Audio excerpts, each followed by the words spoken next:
I saw in medical school by Thomas Edison.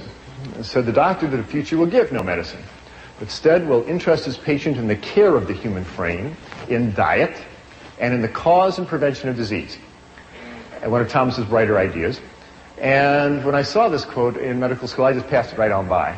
I went to the University of Illinois College of Medicine in Chicago, and I was so into becoming a real doctor, and real doctors do real doctor things. They deliver babies, they fix broken arms, they sew up lacerations. That's what real doctors do. And diet was boring stuff. And nutrition, yeah, you send them down to the dietitian, and they figure out a 2,000 calorie diet, and don't bother me. And that's how I practiced medicine for the first 8 or 10 years of my career. Well, I have soon, late, come to realize how important what we eat really is in the creation and prevention of so many of the diseases that we see today. And I'll tell you how I came to those realizations. Now, the North American diet has changed. This is not going to be a technical lecture, but I did want to show you this one graph because there's some very significant lines here. The two top lines, the lavender line and the yellow line, are the amount of plant-based foods that are consumed in the United States and in Canada as well. And this is back in 1909. You can see we were eating a lot of grain products. We were eating almost 300 pounds of wheat and barley and other grain products, and almost 200 pounds of potatoes a year. Look what happened in the intervening 85 years. Our consumption of wheat and grain products have fallen to half of their 1909 level, and our potato consumption has fallen to half of their 1909 level. Look what happened to the amount of flesh foods that we are eating. The amount of milk we consume has more than doubled. Our beef consumption's gone up by 50%, and our chicken consumption's gone up by 280%. We are eating a tremendous amount of animal flesh, and we have essentially exchanged a plant-based diet for a meat-based diet. And the results have been just disastrous for both our health and the environment. Consider how much animal flesh most North Americans eat. In their lifetime, the average meat-eating American is going to eat 15 cows. Going to eat 24 hogs, eat 12 sheep.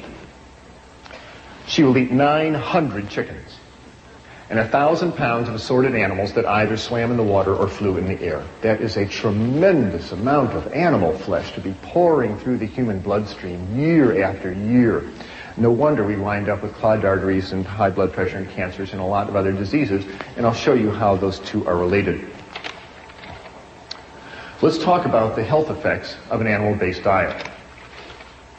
Here it is, the great American dietary catastrophe in all its glory. I grew up thinking this is good food. What's for lunch, Mom? Oh, I got something good for you, son, she'd say. And she would give me some food like this. And my mother didn't know, and your mother didn't know. They didn't know that the sausages and the eggs and the ham were just loaded with fat and cholesterol.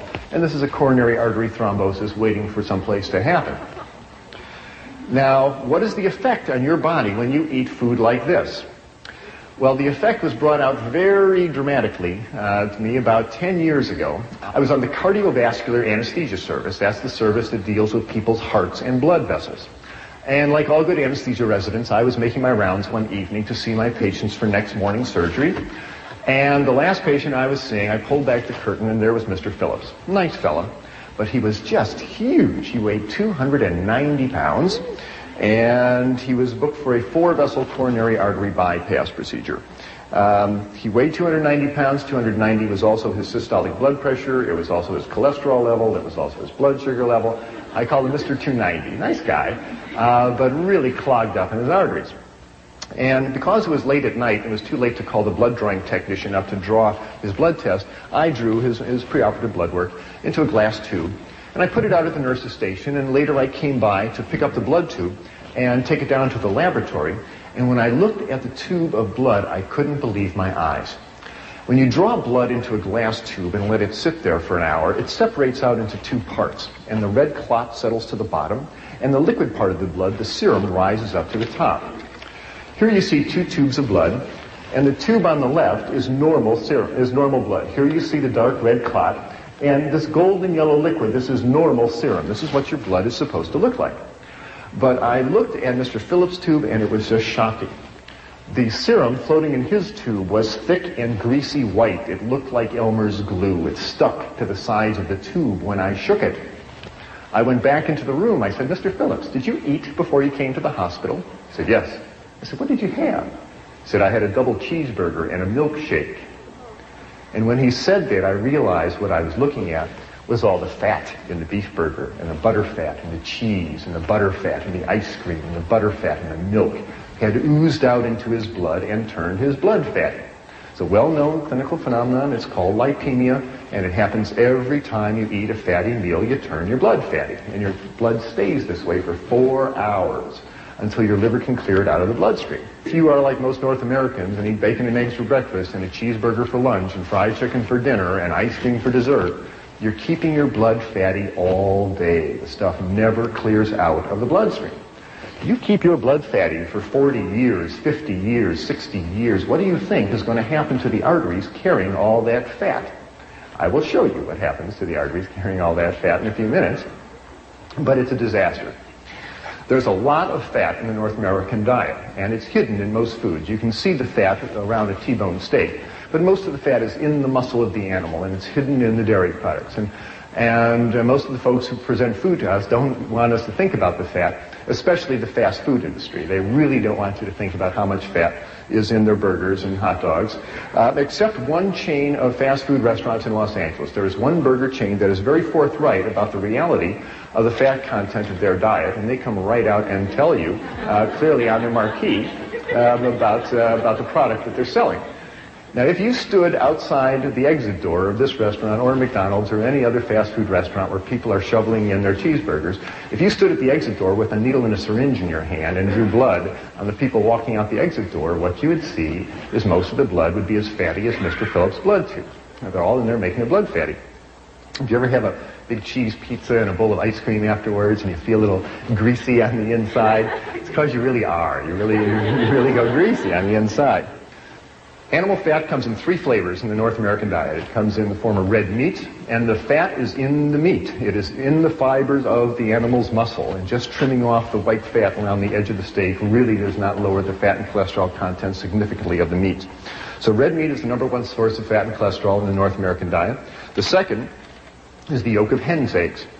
The egg of a chicken is meant to hatch baby chicks. And the yolk of the hen's egg is one of the most concentrated globs of fat and cholesterol on the planet. It is made to power that baby chicken for 21 days with no other energy. And when you run egg yolks through your bloodstream, you turn your blood fatty, just like Mr. Phillips. And the third source of fat in the North American diet comes from that white fluid that comes out of the udder of a cow. Now, cow's milk is a high-fat fluid exquisitely designed for turning a 65-pound calf into a 400-pound cow in a year. That is what cow's milk is for. Now, whole milk has a butterfat content of 3%. That's the cream that rises up to the top. And you drink a 3% solution of butterfat, you're going to turn your blood fatty, as will a 2 and 1% solution of butterfat. But at the dairy, the butterfat is skimmed off and they concentrate it into huge vats, half the size of this room. And they concentrate the fat to 50, 60, 80, 90% fat. This stuff is so thick you can walk across it. Why do they do that? Well, they do that so you will buy it and eat it. The butterfat is mixed up with air until it hardens into chunks called butter. The butterfat is mixed with sugar and frozen and sold as ice cream. The butterfat is mixed up with cocoa powder and sugar and sold as milk chocolate. Butterfat is mixed up with bacteria and allowed to ferment until it turns into sour cream. A lower fat version is called yogurt. And the butterfat is mixed up with calf's stomach and bacteria and allowed to ferment for about 6 weeks till it hardens into chunks called cheese. These are all forms of butterfat. The folks at the dairy want you to buy the butterfat and eat it. And when you do, you turn your blood fatty. There's absolutely no reason to run butterfat through your bloodstream at any time, and I'm submitting to you that you'll be a lot healthier and happier if you do not. Cow's milk is for baby calves. You have no more need of cow's milk than you need giraffe milk or horse milk or rat milk. Back to Mr. Phillips. Nice fella, but I was impressed with all the fat in his bloodstream.